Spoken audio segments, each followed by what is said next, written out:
Salve pessoal! E aí, tudo jóia?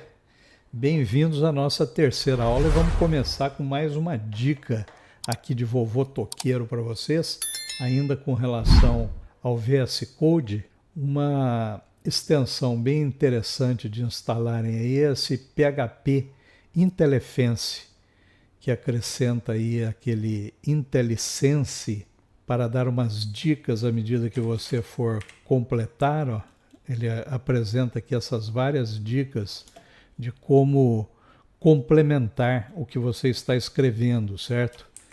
Então, olha aqui, por exemplo, PHP, aparece todas as dicas possíveis com relação às constantes já pré-definidas na linguagem e outras dicas importantes aí, porque como eu já mencionei para vocês, o PHP tem uma quantidade enorme de funções já pré-definidas, constantes, enfim, você vai acabar se perdendo aí nesse cipoal de termos. Sempre temos à nossa disposição a documentação oficial, que por sinal eu vou deixar um link aí para vocês dessa documentação, está aí na tela a página oficial do PHP, tem toda a documentação, inclusive em português. Bom, e sem mais delongas, vamos lá ao vídeo da aula de hoje.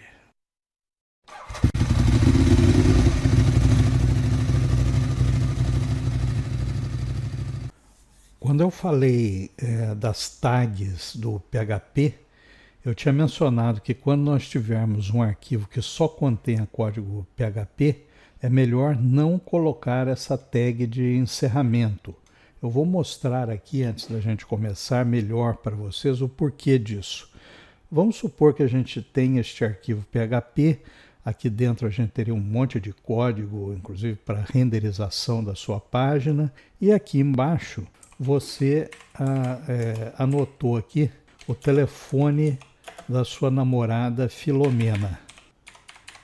E esqueceu isso lá por algum motivo, foi trabalhando no seu código, daqui a pouco você salvou o seu projeto e desta maneira o que vai acontecer? Você vai ter todo o seu código renderizado, vou aumentar aqui, e lá no finzinho da página vai aparecer o telefone da Filomena, certo, pessoal? Agora, se nós não encerrarmos o código aqui, o que vai acontecer? Quando você salvar, vai sair um erro de sintaxe aqui, no mínimo, se você não fez algum tratamento de erros. Mas, de qualquer maneira, informações sensíveis que porventura existam no seu código não serão disponibilizadas aos olhos alheios. O PHP é uma linguagem de tipagem fraca, ao contrário de outras linguagens como o C, por exemplo, ditos de tipagem forte, em que o tipo do dado é definido já quando da criação da variável. Então você tem que definir, além do nome da variável, o tipo dessa variável, se é um inteiro, se é um ponto flutuante. Enfim, os tipos são definidos em tempo de compilação. Enquanto que no PHP os tipos são definidos dinamicamente, pode inclusive haver conversão de tipos durante a execução do programa. Isso tem sido muito criticado, porque pode introduzir bugs, é o custo da flexibilidade, certo? As versões mais modernas do PHP têm procurado definir tipos mais estritos para contornar esses problemas. Eu coloquei aqui os 10 tipos primitivos da linguagem. São 4 tipos chamados escalares, o booleano, o inteiro, o float de ponto flutuante, quer dizer, pontos decimais, né? String, que são cadeias de caracteres. Depois nós temos 4 tipos compostos, o array, o object, callable e tearable. E mais 2 tipos especiais, resource e null. Existem ainda 2 pseudotipos mais modernos, que é o void e o mixed, mas nós não vamos tratar disso nesse momento. Eu vou, numa primeira abordagem, falar rapidamente a respeito desses tipos de dados, mas depois nós vamos abordar eles com mais profundidade, porque o assunto é muito longo. Se colocasse tudo num único vídeo, ia ficar muito longo. Então nós vamos dividir o assunto, vamos fazer como Jack o Estripador, vamos por partes, certo, galera? Os booleanos são o verdadeiro e o falso, definidos em inglês como true ou false. Inteiros são os números reais, desde o menor número possível negativo, passa pelo zero e continua por infinito positivo. O float são os números decimais, números de ponto flutuante. Também pode ter valores negativos. E aqui eles não são separados por vírgula, são separados por ponto na notação inglesa, né? 0,1, por exemplo, 0,0, 0,75, 2,125 e assim por diante. As strings são as cadeias de caracteres. No PHP, já vimos que elas são definidas entre aspas simples, banana, ou entre aspas duplas, abacaxi, por exemplo. Vamos dar alguns exemplos então aqui. Num booleano, vamos definir uma variável fim igual true, que seria verdadeiro. Aqui para o inteiro, vamos definir uma variável idade igual a 45. Para o float, vamos definir valor igual 12,95. E para a string, vamos definir aqui uma mensagem igual salve galera. E aqui embaixo vamos apresentar essas mensagens lá na tela com um eco. Primeiro nós chamamos de fim. Eu vou concatenar aqui com uma quebra de linha HTML.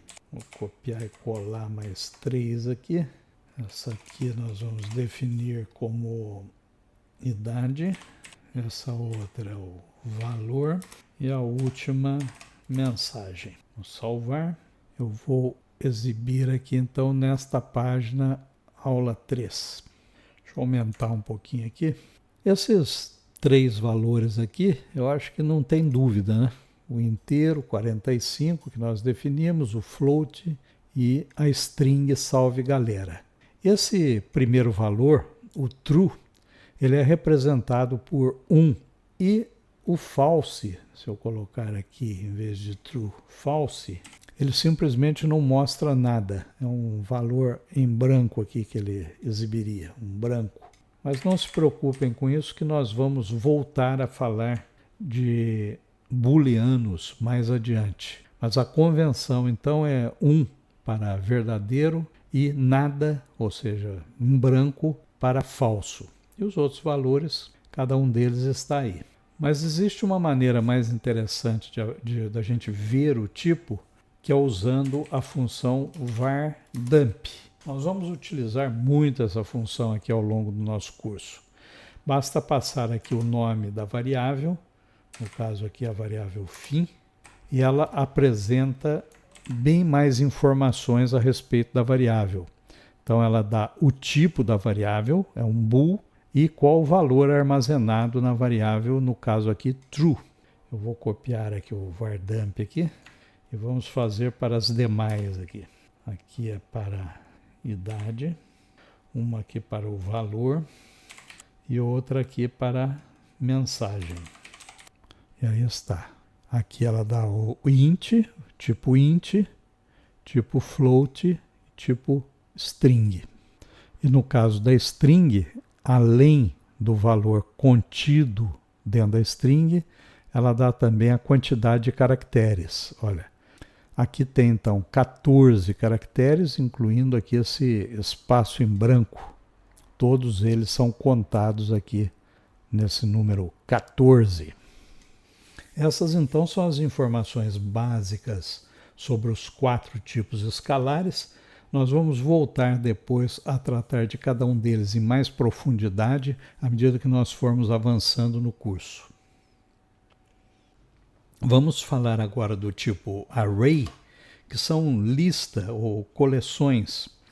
Vamos definir aqui uma variável motos e um array nós definimos entre colchetes. Esses colchetes, então, inicializam esse array. Dentro do array, nós podemos colocar qualquer um daqueles tipos básicos que nós vimos anteriormente. Podemos colocar aqui uma string, entre aspas, BMW, por exemplo.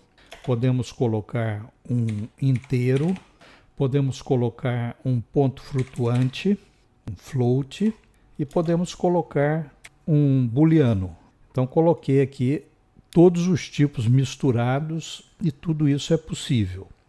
Agora, se eu tentar mostrar isso aí usando o comando echo, temos aqui um aviso de que está tentando fazer uma conversão de array para string. E ele devolve então apenas o nome array. Não mostrou nada disso que nós colocamos lá dentro. Eu vou comentar aqui e vou mostrar para vocês que existe uma função print _r para imprimir esses arrays num formato mais apresentável. Vamos passar então agora o string motos, a nossa variável. Vou salvar. Ele exibe agora o array com o seu conteúdo.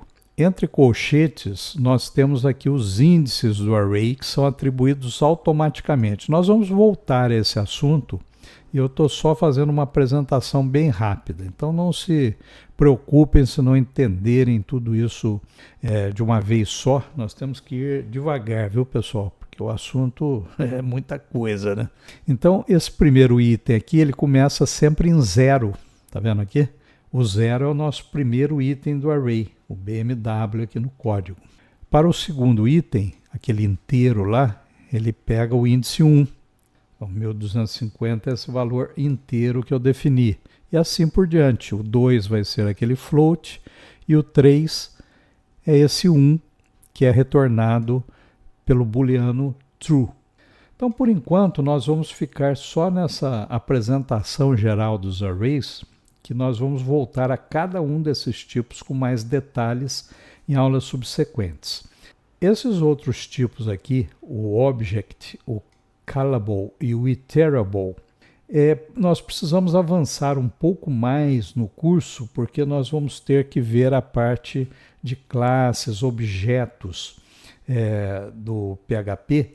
Isso é um assunto mais avançado, então vamos deixar para ver esses tipos mais adiante. Mesma coisa com relação ao resource, também veremos depois que estudarmos classes. E null quer dizer nulo ou simplesmente nada. Agora, como é que o PHP identifica que o 45 que eu passei aqui, ele é um inteiro? Veja que ele está fazendo isso de uma maneira automática, porque em nenhum lugar aqui eu disse que eu quero que o idade seja inteiro. Nós não definimos especificamente o tipo. Ele faz isso internamente pelo contexto. Ou seja, como eu não coloquei o 45 entre aspas, ele deduz que eu quero que o 45 seja um valor inteiro. Da mesma maneira que ele deduz que é um float, porque eu coloquei esse ponto. Então, quando eu uso o ponto, ele já deduz que se trata de um float. Se eu colocar aqui esse 45 entre aspas, a hora que eu salvo aqui, ele automaticamente faz a conversão para string, porque como eu coloquei entre aspas, ele entende que se trata de uma string. Vamos voltar aqui. Da mesma maneira, olha, se eu colocar aqui o 12,95 entre aspas, ele transformou 12,95 numa string que possui 5 caracteres, contando o ponto. Conforme eu mencionei para vocês, essa conversão automática de tipos pode trazer alguns problemas. Eu preparei aqui um exemplo, é um pouquinho avançado, mas não se preocupe que nós vamos voltar depois a todos esses assuntos detalhadamente. Mas para explicar essa conversão automática de valores, eu criei aqui uma função chamada soma, que recebe dois valores que eu chamei de A e B, dois valores que eu defini como inteiros. Eu posso usar também, então, esta definição estrita de tipo. Aqui eu estou usando a função vardamp para mostrar os tipos das variáveis a e b. Aqui é uma quebra de linha e a função retorna a soma do valor recebido em A com o valor recebido em B. Aqui na linha 47, eu chamo a função soma e passo dois argumentos, 3 e 5. E a função vai pegar esses dois argumentos recebidos aqui nas variáveis e somar os dois, retornando o valor da soma que eu estou armazenando aqui nessa variável que eu chamei total. Estou dando também um vardamp aqui nessa variável. Ora, o resultado é o que a gente iria esperar. O primeiro parâmetro é um inteiro, o segundo também é um inteiro, e o valor da soma é um inteiro 8. Agora, observa aqui, quando eu transformo este valor 3 para uma string, vou colocar entre aspas, significa que eu transformei em string. A hora que eu salvo esse valor, embora eu tenha passado o 3 como string, ele foi convertido para inteiro automaticamente. Deixa eu voltar aqui. Vamos colocar aqui um valor agora decimal, 3.5. Na versão 8.2 que eu estou usando agora, estas conversões já estão começando a ficar deprecated, quer dizer, estão marcadas para uma futura remoção da linguagem. É o PHP caminhando para uma tipagem cada vez mais estrita. Mas por enquanto isso é possível e ele está dizendo que foi implicitamente feita a conversão do decimal 3.5 para o inteiro e que haverá perda de precisão. Atualmente nós podemos ainda forçar o modo estrito, colocando aqui no início do arquivo, ele tem que estar no início. Vou descomentar aqui. Esta função declare strict types igual a 1. Desta forma, eu torno estrita a tipagem e veja que agora eu não tenho apenas um aviso de deprecated, eu tenho um fatal error, ou seja, essa conversão implícita aqui não é mais possível. E é bastante aconselhável nós passarmos a usar esta tipagem estrita para escaparmos daquelas armadilhas dos erros invisíveis que às vezes aparecem no programa por causa dessas conversões automáticas. Nós vamos, como eu disse, voltar mais profundamente a todos esses assuntos. Isso tudo foi apresentado apenas para vocês já irem tendo uma ideia de como que as coisas funcionam aqui no PHP com relação a essa conversão interna de tipos. E vamos ficando por aqui. Eu espero que vocês estejam gostando. Se estão, não esqueçam aí de dar o seu like, de se inscrever no canal, ativar o sininho e principalmente divulgar para trazermos mais gente aqui para o nosso curso de PHP. Certo, pessoal? Um grande abraço, obrigado por assistir até o final e até a próxima aula.